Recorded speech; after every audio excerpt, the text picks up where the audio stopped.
नमस्कार दोस्तों, financial year अब आप लोगों का खत्म हो चुका है। खत्म हो जाएगा। आज 31 मार्च 2019 है। अब नेक्स्ट फाइनेंशियल ईयर आप लोगों का स्टार्ट हो जाएगा। लेकिन कई लोग जो होंगे अभी टैक्स प्लानिंग अपनी कर रहे होंगे, आखिरी डेट है, उनको टैक्स आईटीआर भरना ही है, तो वो अपना कोशिश कर रहे होंगे, लगे होंगे कैसे हम लोग आईटीआर फाइल करें। अब आप लोग मेरी वीडियो कल देखें, परसों देखें या फिर एक महीने बाद देखें, यहाँ मैं आप लोगों से कुछ बातें करने वाला हूं जो आप लोगों को टैक्स प्लानिंग में मदद कर सकती हैं। यानी कि अगर आप लोग टैक्स प्लानिंग कर रहे हैं, टैक्स रिबेट लेना चाहते हैं, तो आप इन गलतियों को मत कीजिएगा, वरना हो सकता है आप लोगों को फ्यूचर में, अभी तो आप लोगों की टैक्स बच जाए लेकिन फ्यूचर में आप लोगों को दिक्कत हो सकती है। तो चलिए दोस्तों, हम लोग इस वीडियो में इसी तरह की बातें करेंगे।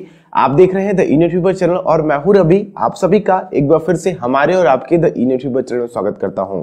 चैनल पे नए हैं, इसी तरह की वीडियोस के साथ जुड़े रहना चाहते हैं तो चैनल को सब्सक्राइब करके बेल आइकन को भी क्लिक करें, जिससे कि आने वाली वीडियोस की नोटिफिकेशन आप लोगों तक सबसे पहले आ सके। तो दोस्तों, सबसे पहली बात आती है, अगर हम काफी अच्छी खासी अर्निंग कर रहे हैं तो हमारे पास एक ऑप्शन होता है कि हम सीए रख लें। बाकी यहाँ पे एक रिसर्च के बारे में पता चला है, एक सर्वे के बारे में पता चला है, जिसमें सर्वे किया गया था कि कौन कौन लोग अपने से खुद से फाइनेंशियल प्लानिंग कर रहे हैं। तो लगभग दोस्तों यहाँ पे जो युवा वर्ग हैं, जो आप लोगों के 25 to 35 के बीच में हैं, ये लोग खुद से अपनी फाइनेंशियल प्लानिंग करते हैं। लगभग 90% लोग ऐसे निकल करके आए जो खुद से अपनी फाइनेंशियल प्लानिंग करते हैं, चाहे वो टैक्स रिबेट को लेकर के हो, चाहे वो आप लोगों का कहीं भी इन्वेस्टमेंट को लेकर के हो। तो लेकिन दोस्तों, प्लानिंग तो करते हैं लेकिन काफी लोग इसमें परेशान भी होते हैं, ये भी सोच में निकल करके आया है। अब परेशान होते हैं दोस्तों किस तरह से, क्योंकि उनको अच्छे तरीके से चीजों के बारे में नॉलेज नहीं होती है। तो मेरी सबसे पहली सलाह यही है आप लोगों से दोस्तों, कि अगर आप लोग टैक्स प्लानिंग कर रहे हैं तो आप लोग थोड़ा सा टैक्स रिबेट के जो भी सेक्शंस हैं, इनकम टैक्स के द्वारा जो आप लोगों को बताए गए हैं, उसके बारे में थोड़ा सा समझिए। मैं आप लोगों को एक वीडियो रिकमेंड करता हूं, मैं नीचे वीडियो के डिस्क्रिप्शन में आप लोगों को डाल दूंगा, जहां पर मैंने आप लोगों को सारे टैक्स रिबेट के लगभग सेक्शन को कवर किया है। वहां पर मैंने समझाया है आप लोगों को कि किस किस सेक्शन में किस तरह की छूटें आप लोगों को मिलती है और किस तरह के टैक्स रिबेट का आप लोग दावा वहां पे कर सकते हैं। तो सबसे पहली मिस्टेक आप लोग ये मत कीजिएगा। आप लोग अगर टैक्स प्लानिंग कर रहे हैं तो अगर आप लोगों को टैक्स रिबेट के सारे सेक्शंस के बारे में पता है तो आप लोग वहां पे अच्छे से छूट ले सकते हैं। बाकी यहाँ पे आप लोगों को नहीं पता है तो आप लोग अपने पर्सनल एडवाइजर को हायर करें या फिर सीए को हायर कर सकते हैं। तो पहली गलती आप लोगों को अपनी सुधारनी है कि आप लोगों को पहले सारे सेक्शंस के बारे में पता करने हैं। अब दूसरी चीज दोस्तों, कि हम लोग किसी पर्टिकुलर इनकम टैक्स की एक टैक्स रिबेट है जो कि एटीसी सेक्शन है, उसी में हम लोग निवेश करते हैं। अधिकतर लोगों को देखा गया है कि वो लोग केवल उसी सेक्शंस को पकड़ते हैं और सोचते हैं कि हम इसी सेक्शन में निवेश करेंगे और इसी सेक्शन से हम लोग टैक्स बचाएंगे। तो दोस्तों, जैसा कि मैंने आप लोगों को कहा कि यहाँ पे आप लोगों को टैक्स रिबेट के कई सारे ऑप्शन मिलते हैं, कई सारे इन्वेस्टमेंट मिलते हैं, केवल एटीसी ही नहीं है जिसमें आप लोग 1.5 लाख रुपए तक का टैक्स रिबेट ले सकते हैं।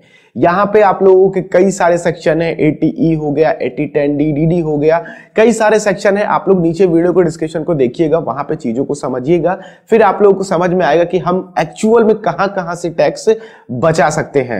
जैसे कि दोस्तों, मैं आप लोगों को अगर एक एग्जांपल के थ्रू समझाना चाहूं तो यहाँ पे लोग एक ही सेक्शन को लेते हैं। जैसे कि मैं मान लेता हूं कई लोग एक ट्रेडिशनल इन्वेस्टमेंट को लेकर के चलते हैं, पब्लिक प्रोविडेंट फंड या फिर प्रोविडेंट फंड।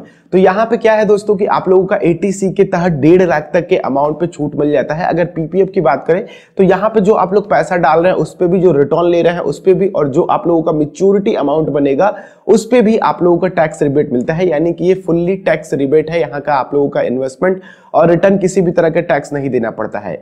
तो काफी लुभावना इन्वेस्टमेंट ये बन जाता है और सारे इन्वेस्टर जो उनका 1.5 लाख का अमाउंट होता है एक साल में टैक्स बचाने के लिए, सब इसी में डाल देते हैं।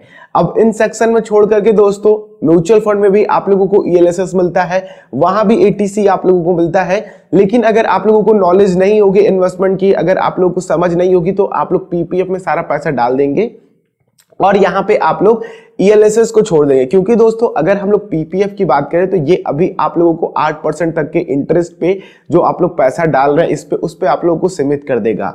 अगर आप लोग ईएलएसएस के साथ आते हैं या फिर इस तरह की जो अदर टैक्स सेविंग स्कीम है उनके साथ आते हैं तो यहाँ पे आप लोग बियॉन्ड 8% रिटर्न निकाल सकते हैं। टैक्स रिबेट के चक्कर में आप लोगों ने ज्यादा रिटर्न छोड़ दिया।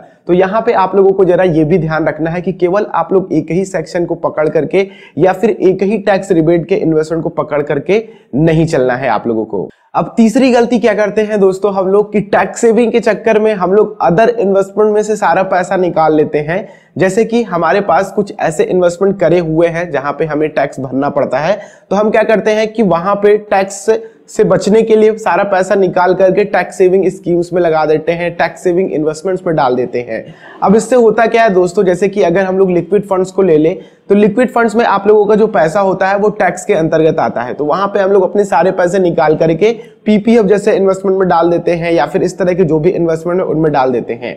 अब यहाँ पे हमारा नुकसान क्या हुआ दोस्तों कि हम लोगों ने टैक्स रिबेट तो ले लिया, हमारा पैसा 5 सालों के लिए बंद गया, और यहाँ पे दोस्तों आप लोगों को क्या हुआ कि आप लोग कभी इमरजेंसी में पैसों की जरूरत पड़ी तो आप लोगों को एक तो अच्छा खासा रिटर्न नहीं मिला, दूसरे यहाँ पे आप लोगों का पैसा भी आप लोगों के हाथों से बंद गया, फिर यहाँ पे आप लोगों को फ्यूचर में दिक्कत हो सकती है। तो आप लोग दोस्तों टैक्स सेविंग के चक्कर में अपने जो इमरजेंसी फंड्स बना रखे हैं या फिर कुछ इस तरह के फंड्स में इन्वेस्ट कर रखा है जो आप लोग पर्टिकुलर किसी जगह पे चाहते हो, किसी इमरजेंसी में यूज करना चाहते हो, उसे आप लोग मत खाली करें, उसे आप लोग बने रहने दें। बाकी जो आप लोगों का अदर पैसा बचता है उसमें टैक्स रिबेट लेने की कोशिश करें। और दोस्तों चौथी गलती जो हम सभी करते हैं, हम भी करते हैं, यहाँ पे हम लोग आखिरी समय में टैक्स सेविंग इन्वेस्टमेंट को ढूंढते हैं, आईटीआर फाइल करते हैं या फिर खोजते हैं कि भैया हमारी फिक्स डिपॉजिट कहाँ पे है, कौन से प्रोविडेंट फंड में हम पैसा डालें। अब यहाँ पे हम लोग परेशान हो जाते हैं। अब जैसे कि कई लोग यहाँ पे होंगे 31 मार्च 2019 को परेशान होंगे कि हम कहाँ पे इन्वेस्ट करें, हम कहाँ पे टैक्स बचाएं। अब वो कोई भी उनके सामने टैक्स सेविंग, जैसे कि मेरी वो वीडियो देख रहे हैं, मैंने पीपीएफ की बात करी तो उनके दिमाग में एक स्ट्राइक करेगा कि हाँ मेरे लिए पीपीएफ बेस्ट है। अब वो इसके बारे में ज्यादा सोचेंगे नहीं क्योंकि उनके पास ज्यादा समय ही नहीं है सोचने का। अब वो टैक्स रिबेट के लिए क्या करे, तो यहाँ पे वो जाकर के पीपीएफ में पैसा डाल देंगे या फिर कहीं भी किसी और की वीडियो देखे अगर वो टैक्स सेविंग इन्वेस्टमेंट बता रहा है, भले ही उसके पोर्टफोलियो के अकॉर्डिंग वो फिट ना बैठता हो, भले ही उसके रिस्क के अकॉर्डिंग वो फिट ना बैठता हो, भले ही उसके अकॉर्डिंग फिट ना बैठता हो, लेकिन वो उसमें निवेश कर देगा। तो यहाँ पे दोस्तों आप लोगों को इससे बचना है कि आप लोग एंड टाइम पे टैक्स सेविंग इन्वेस्टमेंट को ना चूज करें। आप लोग महीने 2 महीने ले लीजिए या फिर जैसे कि नेक्स्ट फाइनेंशियल ईयर आप लोगों का 90-20 का स्टार्ट होने वाला है, तो वहीं से आप लोग इन्वेस्टमेंट को शुरू करें और आप लोग यहां तक लेकर के आए 31 मार्च 2020 तक दोबारा से। तो आप लोगों को यहां पे इस तरह की समस्या का सामना ही नहीं करना पड़ेगा भैया कि हम किस तरह के इन्वेस्टमेंट को चूज करें, या फिर आप लोगों को कोई भी इन्वेस्टमेंट में पैसा डालने में ज्यादा सोचना नहीं पड़ेगा जिस तरह से अभी आप लोगों को मेरे ख्याल से सोचना पड़ रहा होगा कि हम किस में डालें पैसा। पांचवी और सबसे आखिरी मिस्टेक, और ये काफी इंपॉर्टेंट है, थोड़ा इसको आप लोग समझिएगा। ये आप लोगों के जो मैंने पिछली 4 टॉपिक्स बात किए हैं, 4 गलतियां बात करी हैं, उनको कवर कर सकते हैं। तो दोस्तों पांचवी और आखिरी गलती है कि आप लोग टैक्स सेविंग को देख करके इन्वेस्टमेंट ना करें। कई बार क्या होता है कि हम लोग टैक्स सेविंग को देख करके काफी लुभावने हो जाते हैं भैया। जैसे पीपीएफ के इन्वेस्टमेंट में ऐसे और भी कई सारे इन्वेस्टमेंट हैं जिसमें आप लोगों का मैच्योरिटी का अमाउंट जो आप लोग डाल रहे हैं और जो आप लोग ब्याज गेन कर रहे हैं इन्वेस्टमेंट से, वहां पे आप लोगों को टैक्स रिबेट मिलता है। लेकिन क्या एक्चुअल में वो आप लोगों को उतना ब्याज दे पा रहे हैं, उतना रिटर्न दे पा रहे हैं जो आप लोगों की टैक्स सेविंग के साथ साथ अच्छा रिटर्न क्रिएट कर पाए? तो यहाँ पे दोस्तों आप लोगों को ये ध्यान रखना है कि अगर आप लोग टैक्स सेविंग इन्वेस्टमेंट को चूज कर रहे हैं तो वो केवल आप लोगों का टैक्स सेव ना करता हो, वो आप लोगों को अच्छा खासा मुनाफा भी दिलाता हो, जिससे कि आप लोग अपने फ्यूचर के जो भी गोल्स हैं उसको आप लोग अचीव कर पाए। अगर आप लोग एंड लास्ट मोमेंट पे इस तरह के इन्वेस्टमेंट को चूज करते हैं तो कभी भी आप लोग अपने फ्यूचर गोल पे सक्सेस नहीं हो पाएंगे, क्योंकि आप लोगों के पास प्लानिंग करने का समय नहीं होता है और आप लोग किसी एजेंट्स के पास जाएंगे तो उनका जो लिखा लिखाया एक खुद का पोर्टफोलियो जो बनाया होता है वहां पे वो आप लोगों का निवेश कर देंगे और आप लोगों को लगेगा कि हाँ चलो भैया ये एजेंट है, हमारा पैसा सही जगह डाला होगा। हमें अगर एजेंट भी चाहिए तो हमें अपना सबसे पहले गोल खुद को क्रिएट करना चाहिए, फिर अगर हम एजेंट को बताते हैं तो वो अपने हिसाब से पोर्टफोलियो क्रिएट करके हमारे सामने रखता है। अगर हमें सही लगता है तो हम उसे एक्सेप्ट करते हैं। लेकिन यहां पे दोस्तों आप लोगों से मैं एक बार और करना चाहूंगा कि यहां पे आप लोग केवल टैक्स सेविंग देख करके इन्वेस्टमेंट ना करें। हाँ टैक्स सेविंग जरूरी है, लेकिन यहां पे अगर आप लोगों को टैक्स सेविंग के चक्कर में जितना आप लोग पैसा सेव करना चाहते हैं उसके चक्कर में आप लोग जो रिटर्न से गेन कर रहे हैं उसको आप लोग गवा देंगे। तो आप लोग टैक्स सेविंग तो करें ही, साथ साथ आप लोग ये भी देखें कि आप लोगों को उस टैक्स सेविंग इन्वेस्टमेंट से कितना रिटर्न मिल पा रहा है। जैसे कि मैं आप लोगों को एक उदाहरण के तौर पे समझाना चाहूं कि अभी फिलहाल जो इस समय के वित्त वर्ष में है 2.5 लाख पे आप लोगों को रिबेट मिल रही है। 2.5 लाख की आप लोगों की इनकम है सालाना, तो आप लोगों को टैक्स रिबेट मिल जाएगी। जैसे कि मुझे यहाँ पे मेरी इनकम हो गई 3.5 लाख रुपए, अब मुझे 1 लाख को ऐसी जगह इन्वेस्ट करना है जहां पे मुझे टैक्स रिबेट मिल सके।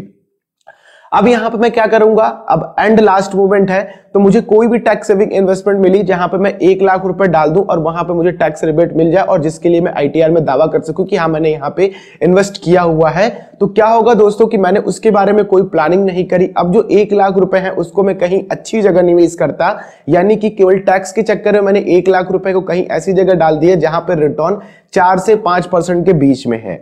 अब वहीं पे दोस्तों अगर मैं 1 साल के लिए उस पैसे को कहीं डाल दूं 1 लाख रुपए, तो वो मुझे अच्छा खासा रिटर्न देकर के जाएगा, 8 से 10% या फिर 15 से 20% भी देकर के जा सकता है। अब यहां मैंने जितनी टैक्स सेव नहीं की, 1 लाख पे आप लोगों को 5% टैक्स देना है, तो आप लोगों को कितना हुआ, 5,000 रुपए हुआ। अब 5,000 रुपए बचाने के चक्कर में आप लोगों ने 15 से 20% का रिटर्न छोड़ दिया। तो इस तरह से आप लोग अच्छे तरीके से प्लानिंग करें, केवल टैक्स सेविंग को लेकर के आप लोग यहां पे ना आए, टैक्स सेविंग को लेकर के आए और साथ ही आप लोग देखें कि वहां पे आप लोगों को रिटर्न किस तरह से मिल रहा है। तो बातें मेरे ख्याल से थोड़ा सा ज्यादा हो गई दोस्तों। अगर आप लोग कोई क्वेश्चन आ रहा हो तो नीचे आप लोग कमेंट बॉक्स में छोड़ दीजिएगा। बाकी इस वीडियो से इतना ही है। उम्मीद है कि इस वीडियो ने किसी ना किसी तरह से आप लोगों की हेल्प जरूर करी होगी। तो इस वीडियो को दूसरों के साथ जरूर शेयर करें, जिससे कि अगले फाइनेंशियल ईयर में या फिर अगर उनको हेल्प लेना हो तो अभी उनके पास 1 दिन का समय है, उसमें अपने आप की मदद कर सके और इस तरह से प्लानिंग कर सके। बाकी ये वीडियो अगले फाइनेंशियल ईयर के लिए है, 2019-20 के लिए। आप लोग अच्छे से टैक्स प्लानिंग कीजिए, अच्छे से टैक्स सेविंग कीजिए और अपने टैक्स भी बचाइए और अच्छे रिटर्न भी गेन कीजिए। वीडियो पसंद आई हो लाइक करें, शेयर करें, चैनल पे नए आए हैं सब्सक्राइब करके बेल आइकन को भी क्लिक करें, इस तरह की वीडियो आने वालों की नोटिफिकेशन आप लोगों को मिल सके। हम लोग नेक्स्ट वीडियो में मिलते हैं। आप लोगों का दिन शुभ हो। जय हिंद।